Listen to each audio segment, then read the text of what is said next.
What's immediate feel of the first game?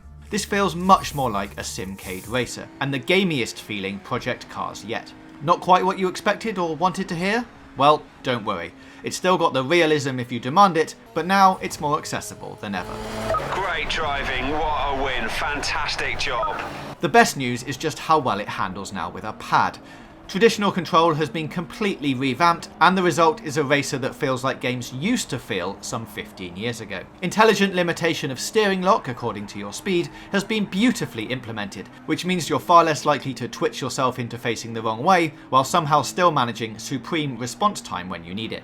Even the advanced levels with only modest ABS and TCS are controllable, making for a supremely playable game. As a result, this game might just be the gentlest way to get into sim racing. Screw your braking up and it's still possible to slew off the road in a realistic spin, but it's undoubtedly far less frustrating than before.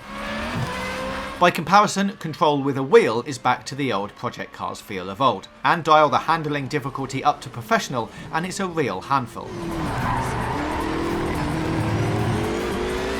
The career mode has been revamped to feel a lot more like a modern racing game too, offering a focused and modern route through the 200 plus cars' respective categories based on the familiar tier structure. You start at the bottom, complete themed events with an eligible car, and then fulfill set criteria in order to unlock the championship at the end of the tier. Cars can now be properly owned too, and there's even a new ability to modify your car as well as customize its appearance. The idea of fulfilling criteria as you raced rather than just collecting enough points to win a series makes for a more interesting and involved gameplay experience, but one that smacks of simcade rather than full hardcore simulation. It's still a realistic racer in most respects, but with added gamey elements, a lot like the excellent Forza Motorsport 7. This extends to the visuals too, with icons floating over the track giving you markers for braking points and corner apexes. In a move reminiscent of the series' Need for Speed Shift routes, every single corner can be mastered, which unlocks further achievements and is also sometimes used as criteria for event progression. And so to crashing.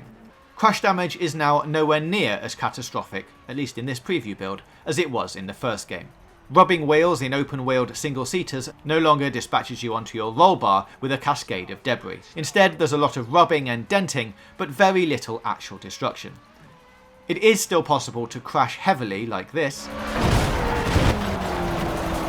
and see a reasonable degree of deformation and detached bodywork, but it isn't exactly realistic given the severity of the impact. Hopefully, this will change by release. At the moment the game is playing well, but still needs tweaking in a few areas, most notably the visuals.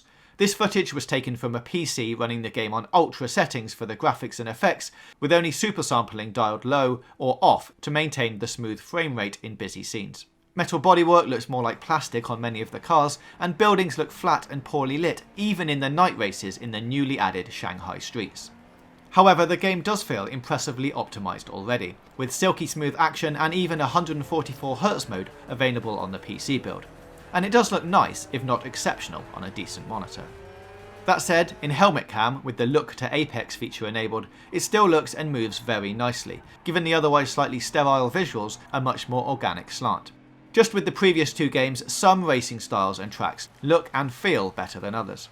And when you find one you like hammering a McLaren around Silverstone or driving a single-seater around the newly added Interlagos track, it's loads of fun and has that one more go factor in spades. Whether it's going to keep up with next-gen Gran Turismo and Forza Motorsport is certainly a question mark, but judged on its own merits, this is a vast and detailed racer that's more playable than ever before. The game's out August 28th on PS4, Xbox One and PC, and we'll have a review before then.